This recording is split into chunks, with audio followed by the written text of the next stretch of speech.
As you navigate your path through life, all that is required is that you take one step at a time. Though hard it may be at times, each day, be committed to show up strong. Some days your strength can look different to other days. Just know this, that whenever you're at your worst, try to look your best.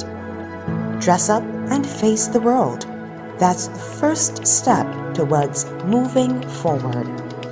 Remember, the journey of 1,000 miles begins with one single step. Lao Tzu.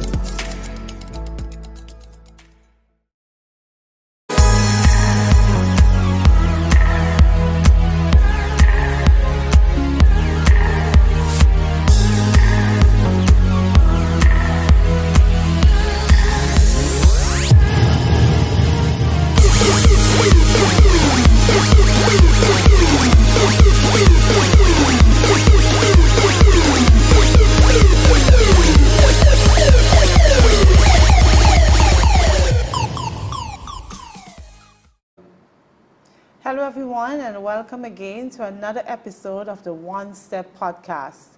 I'm Dr. Jozelle Miller here in beautiful St. Vincent and the Grenadines, and we are again enjoying the ambience of the Sunset Shores Beach Hotel in Villa St. Vincent. I want to encourage you now to call your friends, call your family, and get cozied up as we listen to another story of resilience, tenacity, and perseverance. Remember, the One Step Podcast is basically showcasing persons who would have endured certain things throughout their lives, and it is meant to be an inspiration and to help persons get a guide pretty much to navigate your own challenges.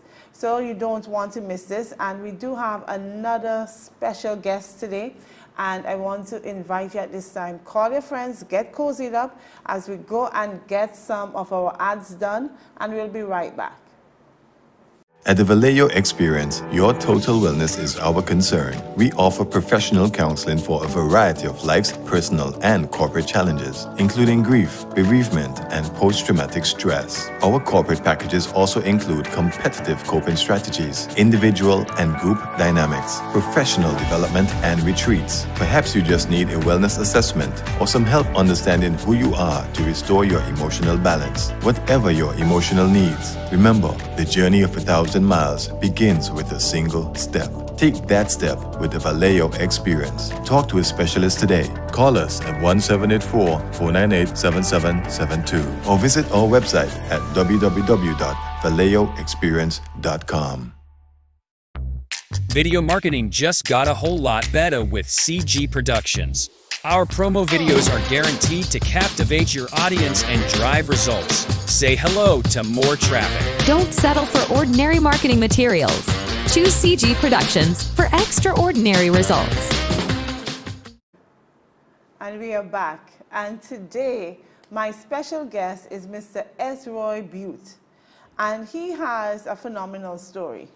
I want you now to just simply welcome to the podcast platform Mr. Esroy Bute. How are you doing, sir? I'm blessed. Thank you for having me. Oh, great, great. Well, let's get comfortable. I want you to tell me a bit more about yourself. Tell me about your upbringing, where you're from, all the good stuff about your childhood. Yeah, well, I was born into the most beautiful village in St. Vincent and the Grenadines, South Rivers. The name, my mother is Prim Haksha, Prim Adina Haksha. Father, Ishmael Bute, who was a maintenance at the Milton Cater Memorial Hospital. Growing up in South Rivers, it wasn't easy, but when you're raised with someone who understands the value of life, which I was raised by my great-grandfather, whose name was Leslie Haksha. He died at the age of 101. He taught me and my other sister, who is now resides in England, that do not look at what somebody else have, but thankful for what you have, and work towards what you want to achieve. So therefore, each morning I wake up, I appreciate the fact that I have life and work towards what I want rather than what I do not have. I mean, that is quite commendable, because, you know, most times we focus so much on what is missing rather than appreciating what we do have. And I like those principles that your grandfather would have taught you. And I mean, to live to be 101, wow, that is definitely worth celebrating. So that means then that you would expect that you're going to also clock in 100? Well, I'll be living 107. 107? It's longevity in our family life. You know? We have Sir Vincent who died 92 because was his nephew. You know? Oh, he right, was born he was born Haksha and adopted into Beach. Oh, okay So, then. yeah. All right, so longevity. But with long years, obviously would come, it's, you know, bring its own challenges and the ups and downs, the highs and lows. So you were brought up with the good pillars, the good principles of always pushing for what you want. And as a teenager, as a young adult, what was your life like? As I said, I never grew up with the luxury of what I want, go to a parent to have it. So my mother was absent in my life, my father likewise, and then the little that my great-grandfather had he was only depending on his public assistant, then it used to be $40 per month. So therefore, I have to become a man at a very tender age where I will have to go to work with people before and after school that caused me to drop out of school. I was never owned a textbook in my life, ever.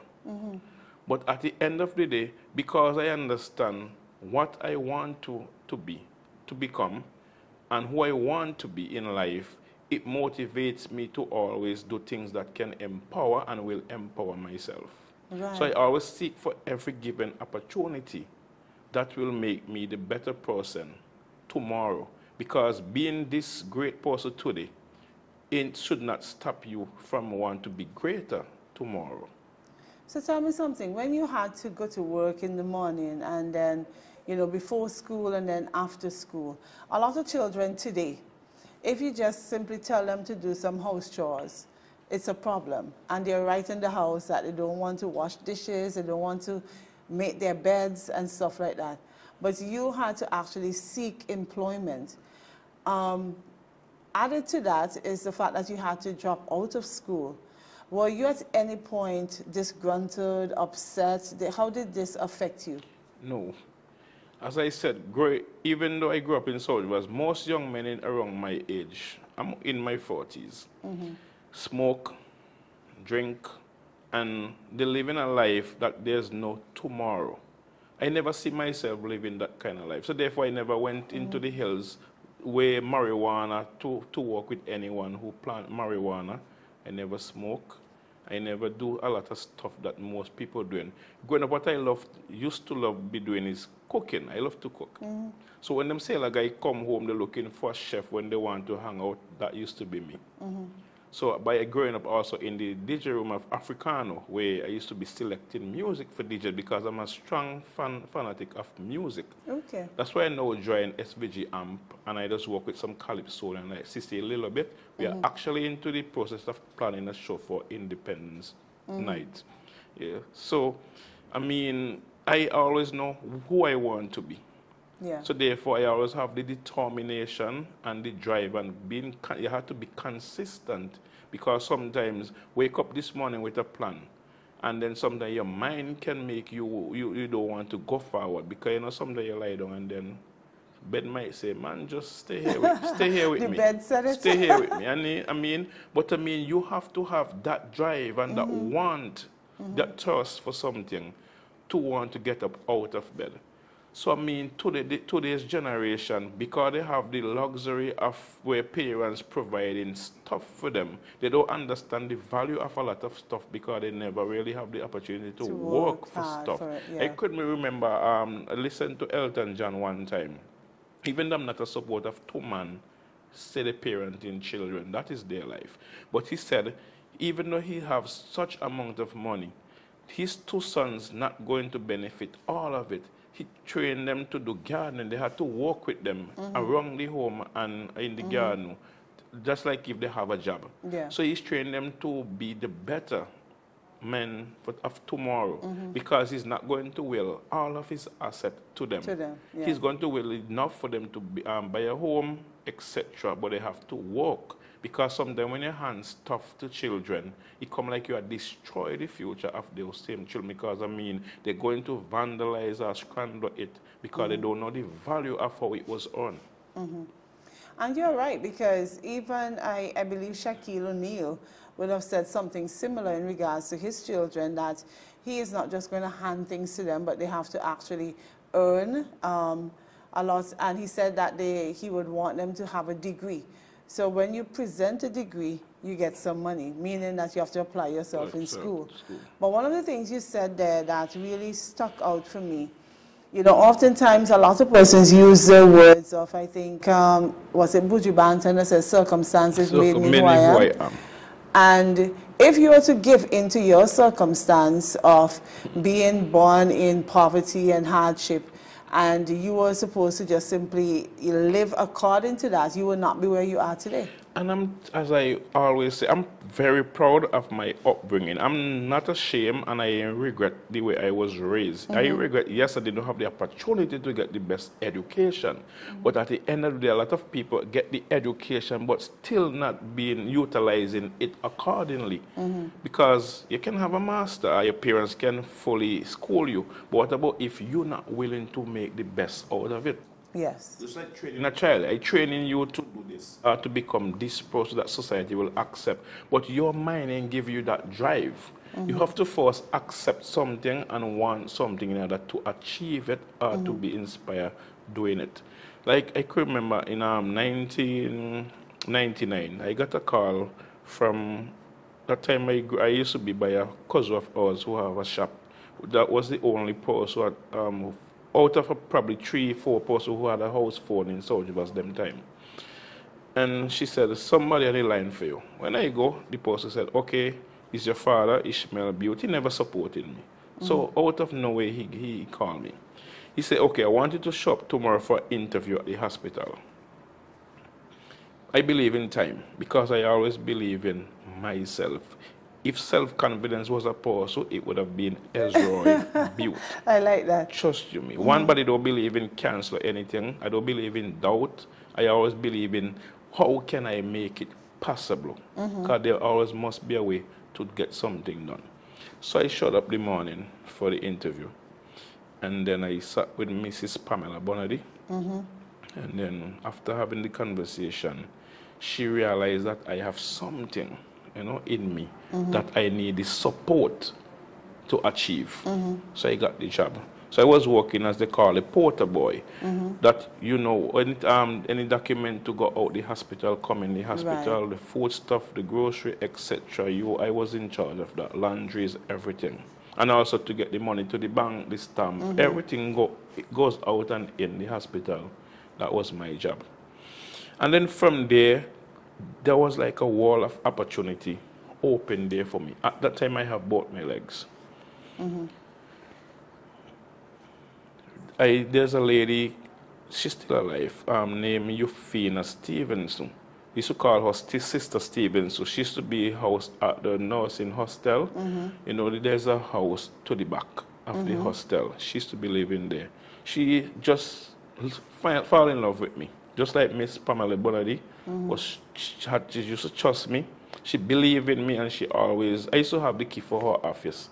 Anything she wants, she will call me and say, okay, do this for me, get that for me. There are 3 envelopes of money you can take from anyone you want. She trusts me because she know I trust myself. Because I believe, just like in Massa, I might jump the gun a bit, but sometimes to get the message across. No, I'm just saying. I'm not going into Massa, but I'm just drawing an example. When I sell somebody a policy, I always say to person, I don't want to deceive anybody by getting this sale, because it can hinder me from getting sales tomorrow. So I try to be as honest as I can. Yeah. So it goes back to that. She said to me one time, after work I used to go up, because she used to ask me, okay, to come up by the hostel. We used to chat, whatever, and then she said, would you like to join the army? I said, sure. Then she gave me some information to apply.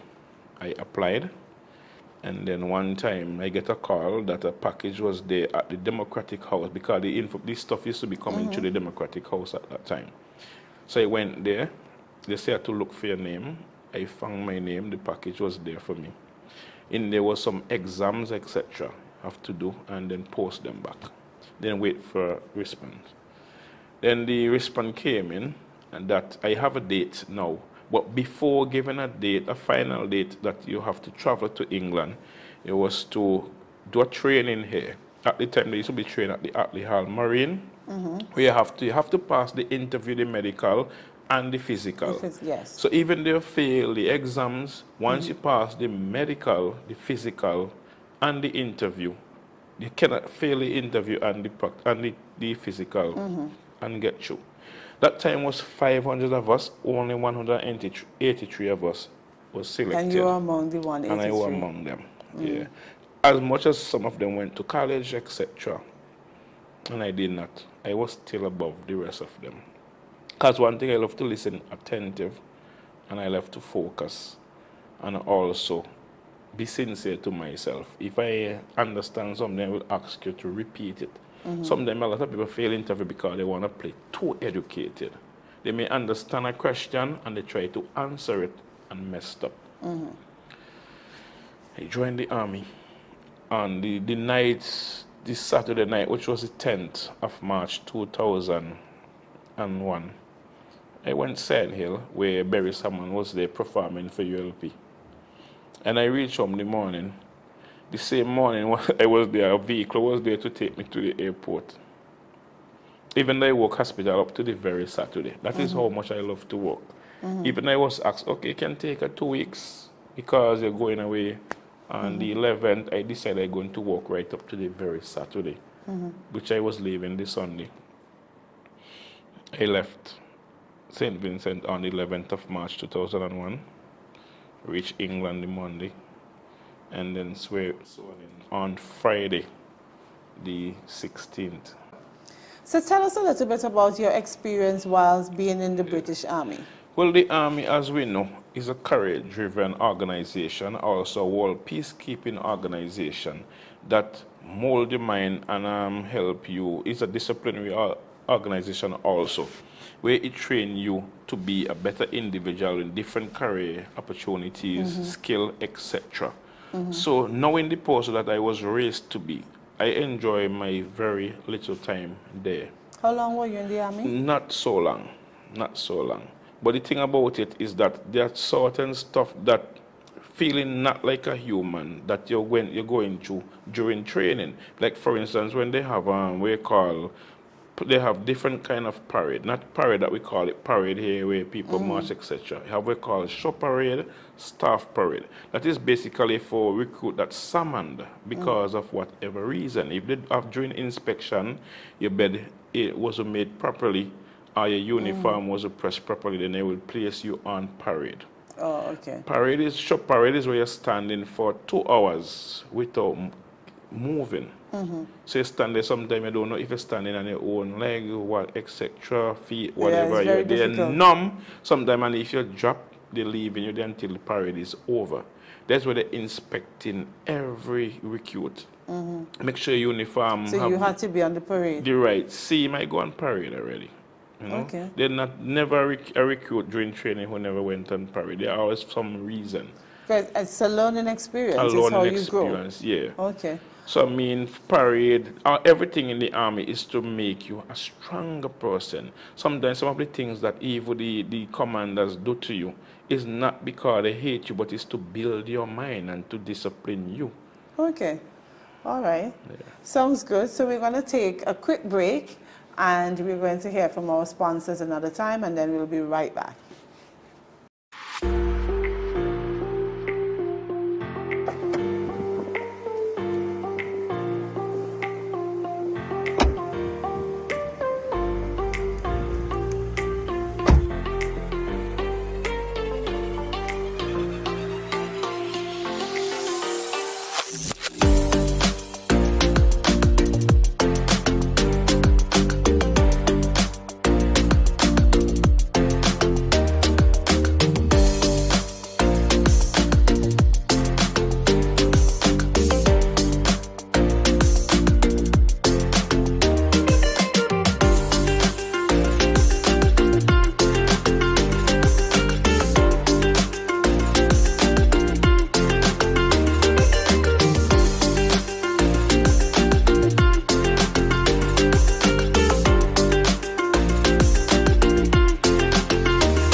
Remember, we set up and you just show up. Make your next picnic a luxury picnic.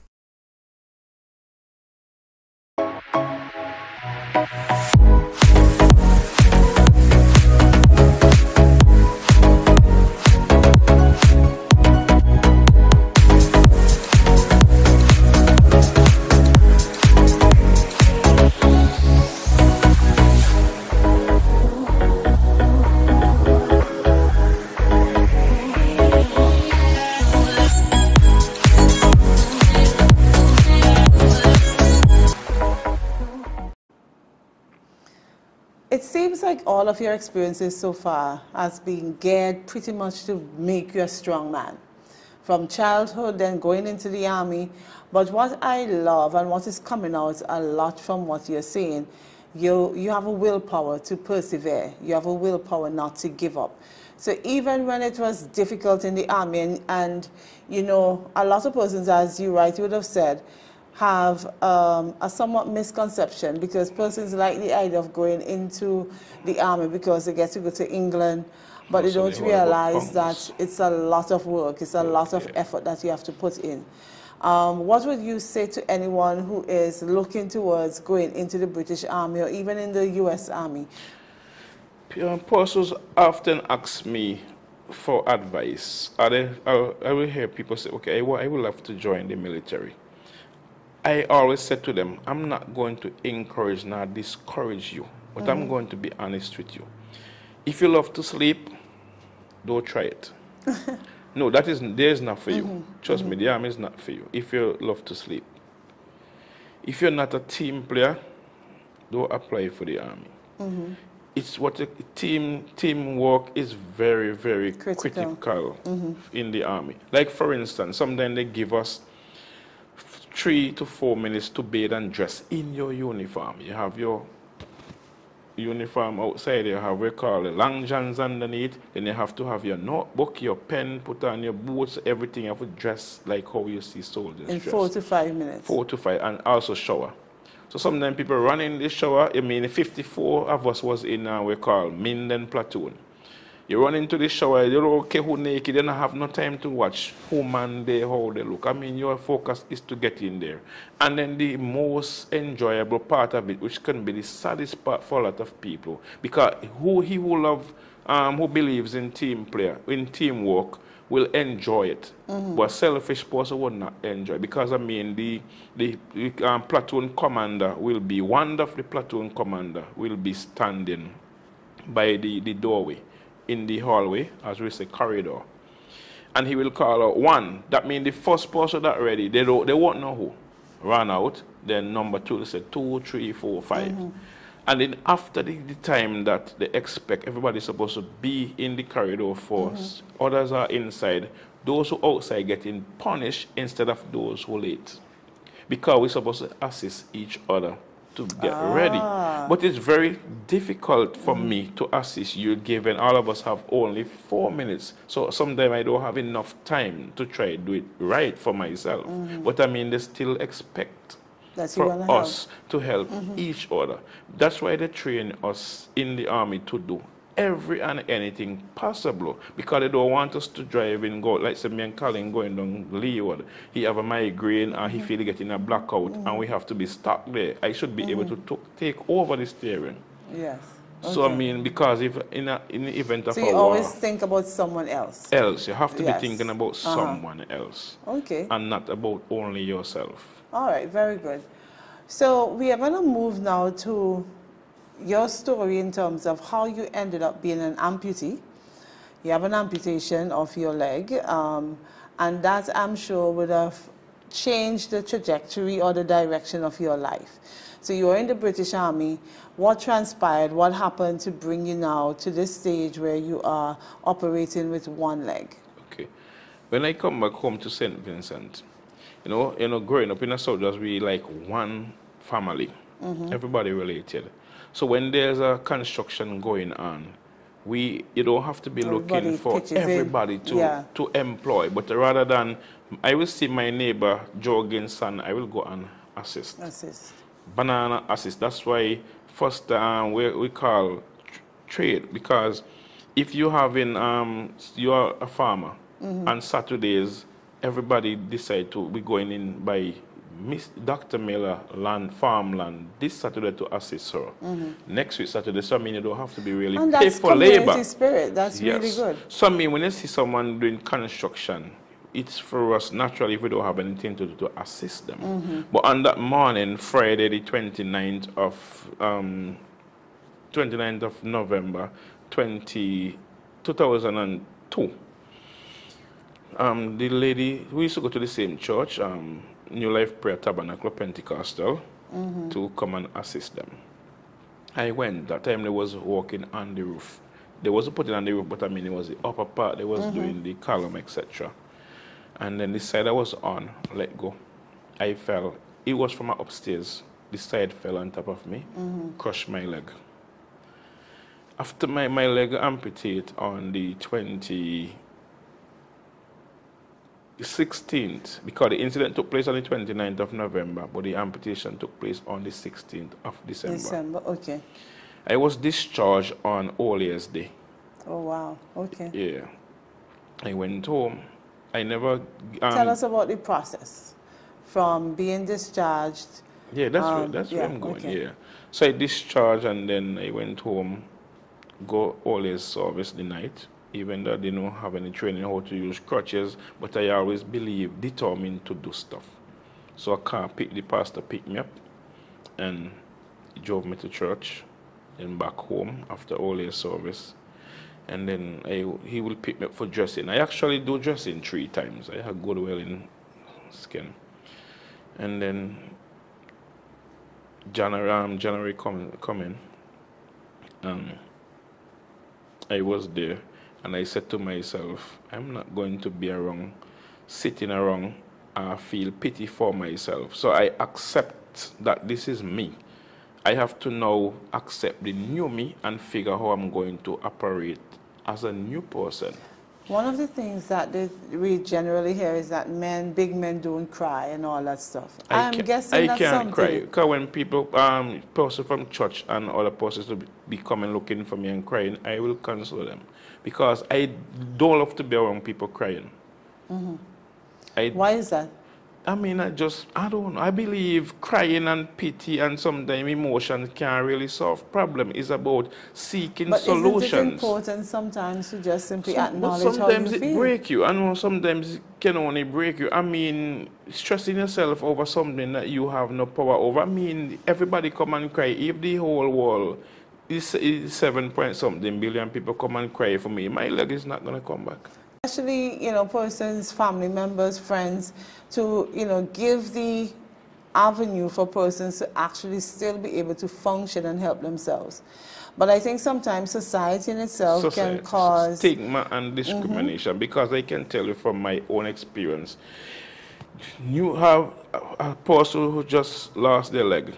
And then whenever I come down, whether for work or for whatever reason, sometimes I will see children and the parents walk and they will laugh. One time a little girl was, mommy, look at the man who 1 foot, and the mother laughed too. So that is a sad part of it. Yeah. For me, if you ask me what happened, I will answer, doesn't matter how small you are. I'm approachable. And I'm very outspoken, trust you me. I will tell you my mind. I won't paint up anything for you. I'll tell you how it is. But tomorrow we're good.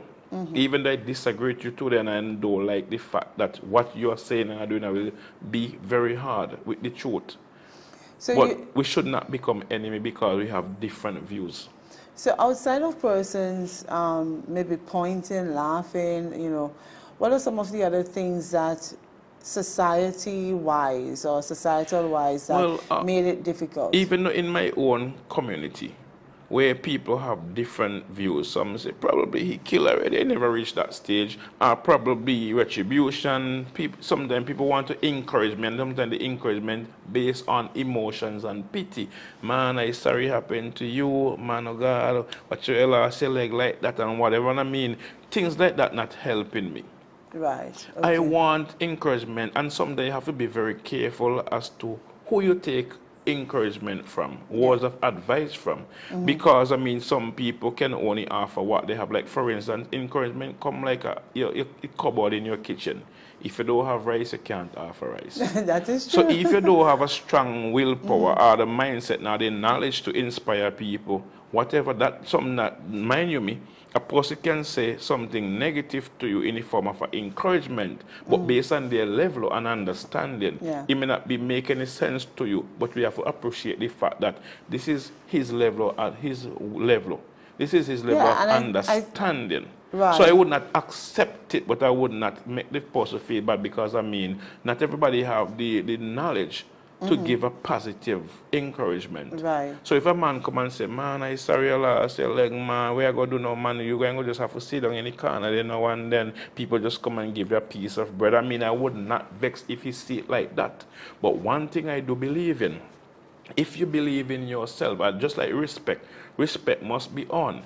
If, when I lost my leg, I've been sitting down in Soldiers and sit down by the wayside waiting on somebody to give me an old shirt, a piece of bread, a piece of food, that's all people will be seeing me. So wanting. You have to see yourself differently. So, but I see myself want opportunity. So people will see me want opportunity and offer opportunity to me. Yeah. It's people respect you according to the respect that you seek for. And that's true. And it's based on how you view yourself. You view yourself. And the sad reality is some persons, when they're in situations where they have become disabled, sometimes they use it as a crutch themselves, and they, you know, as a means of getting persons to sympathize rather than empathize. And they allow themselves to become somewhat disabled further, that in their own minds they can't move mentally beyond a particular point.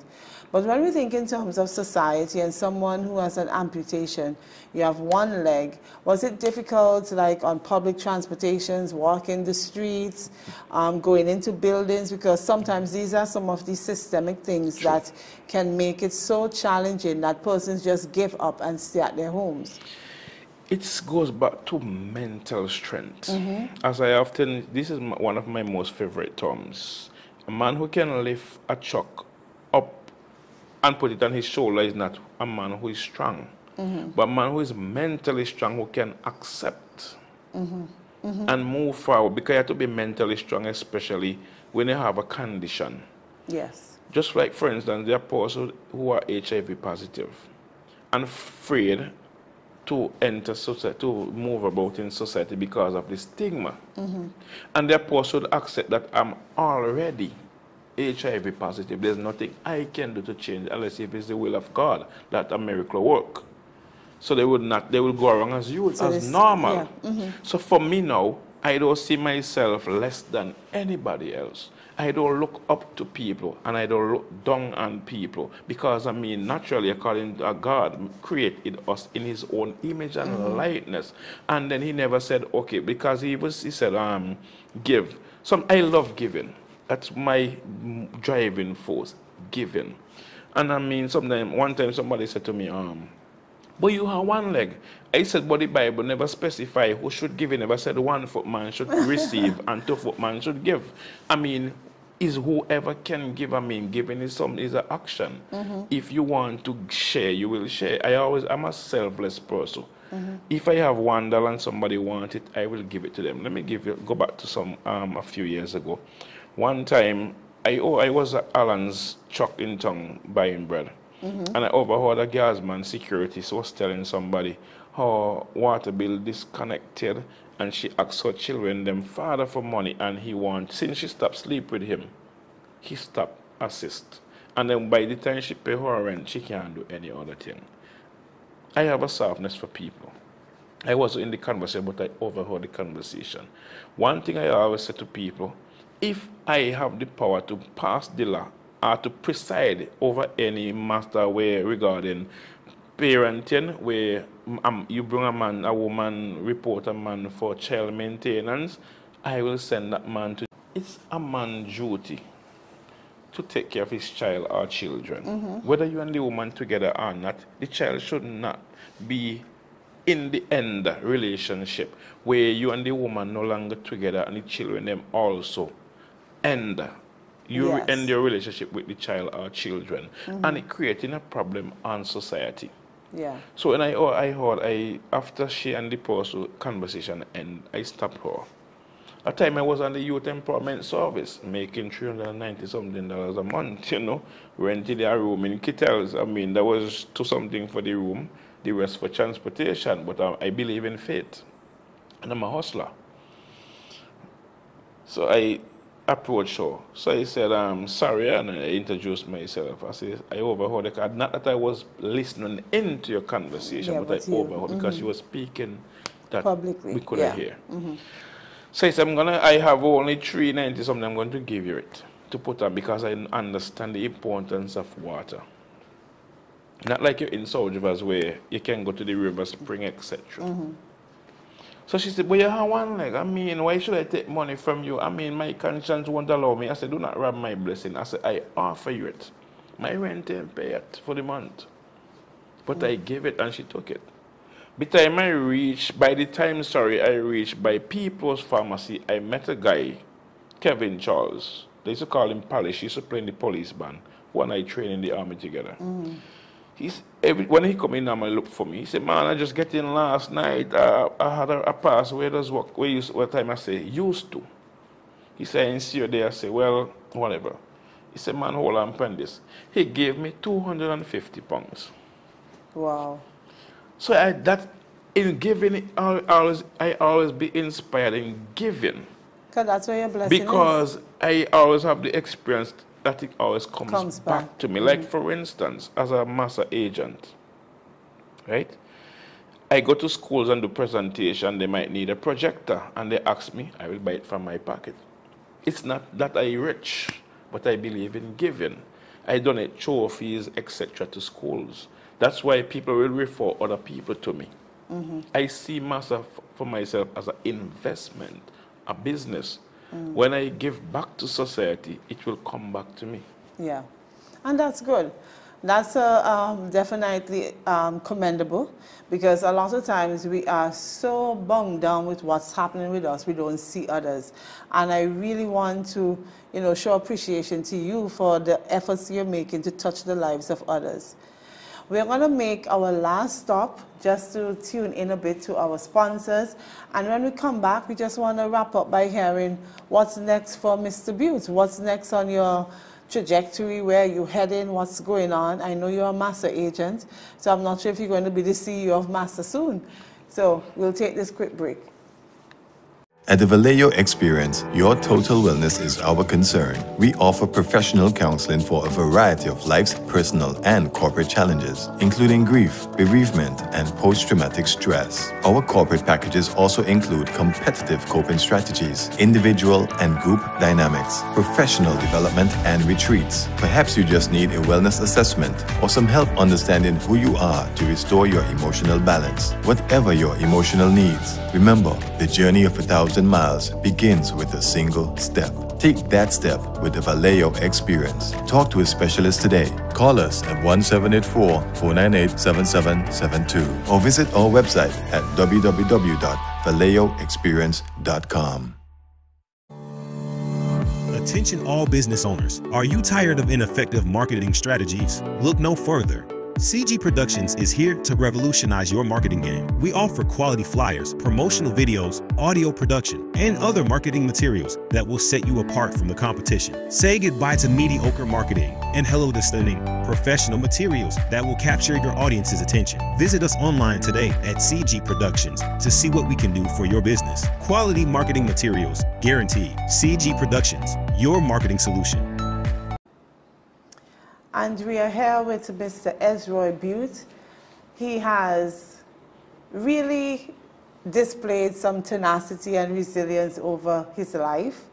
And he is at a point now where he believes so much in giving back to others. Even with his disability, he does not see it as an inability, and he uses whatever resources he has so that he can impact and touch lives. And I really want to appreciate you, Mr. Bute, and commend you for what you have done, and I wish you all God's blessings moving forward. So everyone would want to know what's next.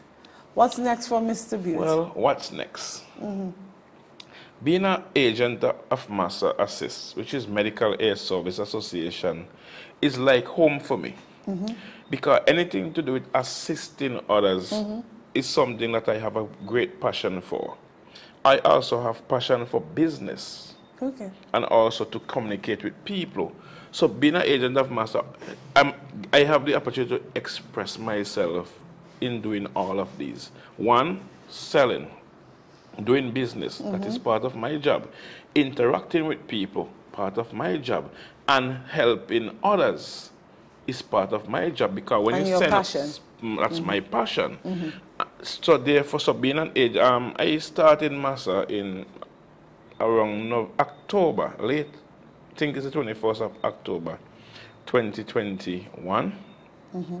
And I was Agent of the Year 2022. Look at So that. in my first year, I achieved Agent of the Year, which I achieved quite a lot of awards from Massa. Oh, very good. Agent of the Month, a lot of Agent of the Months, Agent of the Day. Every incentive Massa put up, Esroy Bute will be the agent in St. Vincent to achieve that. Oh, very good. I'm the top agent in St. Vincent, and I'm among the top 10 in the Caribbean out of 130 agents, about number 8.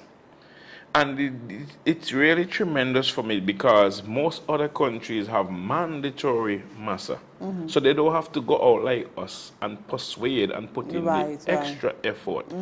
But my achievement come from, one, I love to interact, two, communicate, and I have this strategy, because I mean your personality is very important, because it takes more than the 15 benefit that Massa is offering to member to achieve a sale. One, you have to know how to persuade someone.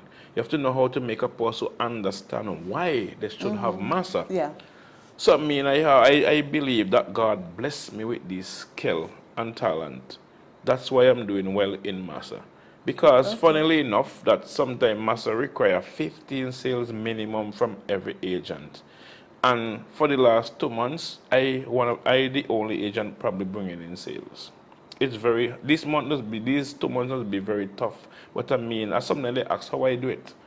I mean, every morning I pray and I ask God for the amount of sale I want for the day.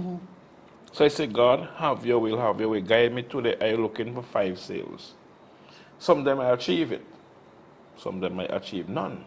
But I always set a goal that if I set a goal for 15 this week, that means today I want 3.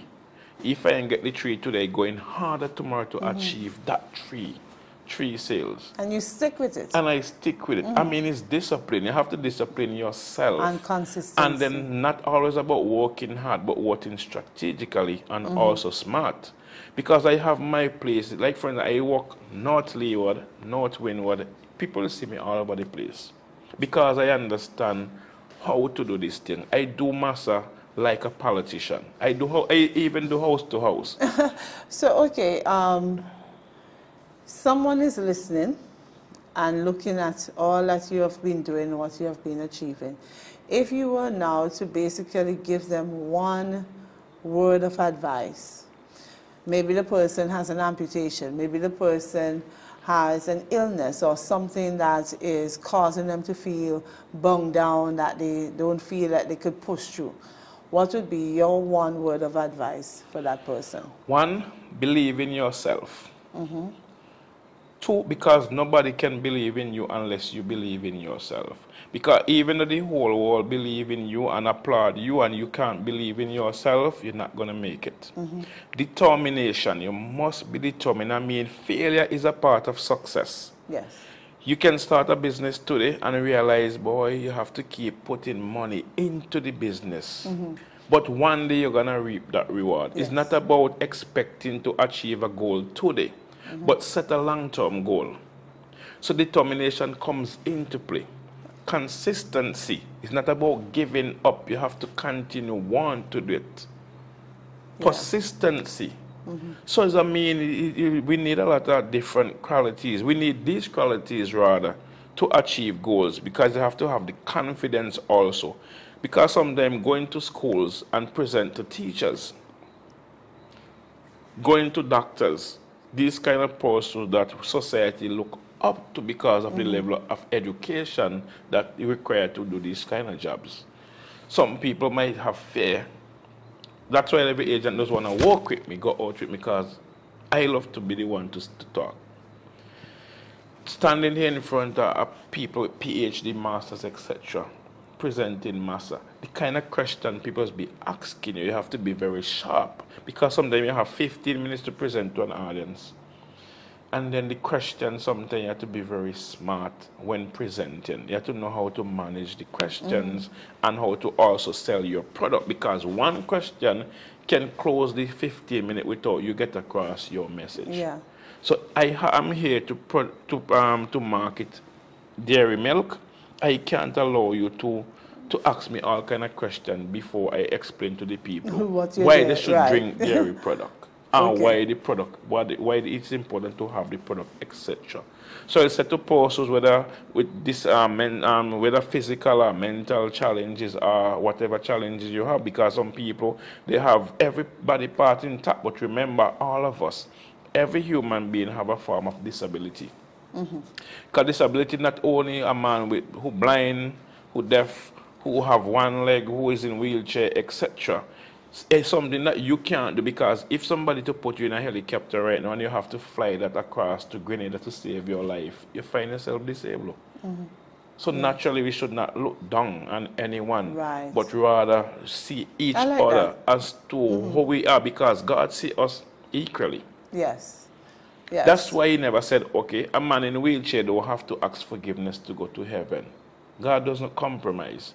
He expects that we all have to seek forgiveness, regardless to your physical or mental condition. We all have to seek repentance. You could have all the money in the world, you know.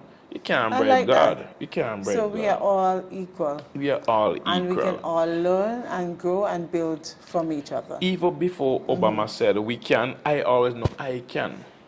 So that's very good. So we're going to use the words of Obama. Let me go back to something very fast. Last year, to attend master sales conference, you have to achieve 100, and within the last 6 months, you have to achieve 175 sales minimum. Last year, by the end of November, I still need 58 sales. So this office manager said to me, Bute, you need 58 sales if you want to make it or not. Another agent didn't need 26. And I laughed. I said, that's small scene. I said, by the first week in December, I'm going to achieve that. Trust you me. If I believe, if I want something, I am the kind of person who is going the extra mile to achieve it. I will not do anything pansy schemish, not out the way, but I will put in the work. I will go the extra mile, the extra hours. I work on Sundays to achieve my goals. By the 8th of December, I was already qualified. And the agent who didn't need 26, I still have to help him get his 26. Mind you, me, I get paid by commission. So to help another agent get sale, give sale to them, it's like you put in money in somebody else's pocket. I am the only agent in Massa who give other agents sales. I don't like to know I alone eat. I don't feel happy to know I put in 3, 4, 5 sales a day and some agents struggling. I will share sales with agent. And that's quite commendable. And that just goes to show the person that you are. And I mean, even as persons are listening and they are going to be inspired by that story, I want persons to always be mindful of the need to extend your hand to bring someone else up, even as you are pushing through on a day-to-day basis. Help another person who may not be where you are as yet. I could be one of the hardest person to love. If you get close to me, you're gonna love me. Trust me. I mean, on social media, whatever, I will comment and express myself. If I see a post about somebody I don't like, I will speak my mind about it. But if you meet me, I will greet you. I hold no grudges. Good. I mean, but some people, we live in a society where we like people to paint stuff to us. You have an old car, the engine not working, spray it up nice and sell it to them new brand. We love people to tell us what we want to hear, rather than people feel free, express yourself. That is my opinion. You should not disagree with me because I express myself and express the way. That is how I view it. True. That is how I view it. But it's just to make sure that persons are not being hurt in the process. Well, because being open... I could choose your word, but I mean, there are some people who emotionally weak where they'll get hurt for the slightest of things. Because I mean, sometimes criticism is supposed to be... So let me hold you there. Everybody carries different things, and everybody experiences life in a different way. True. And we have to be so mindful that even as we are assertive and we are open and free-spirited and we can speak, anything can come from us in a transparent way. Not everyone is at the same level, and that is just something that we have to accept. Me, even though I agree with you, I still would disagree to some point, because sometimes, because we know people, sometimes they're easy to cry, or easy to break down, we try to tell them things that they want to hear, but can destroy them at the long run. Right, I would never support anybody being deceived in any way, or being misled. But at the same time, we understand that while I might be able to say to you today, Mr. Bute, bam, bam, bam, 1, 2, 3, and you can take it, someone else may not be at the level to receive what you're able to receive. But we are so thankful nonetheless that regardless to where we are at, there is always someone who has gone before us. Yep. And there are always lessons to be learned that we can just simply gather from them. And there is so much to be gathered from your story, and I'm thankful that you took the time to come on the podcast today just to encourage others and to share your story. I want to tell everyone, remember that it is about sharing your story to empower others. What we endure, yes, we may be the one facing it, we may be the one experiencing it, but we are of the belief and the mindset that whatever we endure, it is for someone else's benefit as well. So share your testimonies. And if there's anyone who have a life-changing experience or something that they would want to share, reach out to us, send us a message, inbox us, and we'll see how best we can fit you in on one of our podcast programs. I am Dr. Jozelle Miller, and I'm thankful for your time, that you would have stayed with us just to hear Mr. Bute's story and to be part of this experience. And remember that we will be back next month, another podcast episode, and we are coming to you from the lovely ambience of the Sunset Shores Beach Hotel in St. Vincent. If you ever come to St. Vincent for a vacation, please find them as your first choice of accommodation. Thank you. Bye-bye. As you navigate your path through life, all that is required is that you take one step at a time. Though hard it may be at times, each day, be committed to show up strong. Some days your strength can look different to other days. Just know this, that whenever you're at your worst, try to look your best. Dress up and face the world. That's the first step towards moving forward. Remember, the journey of 1,000 miles begins with one simple step. Lao Tzu.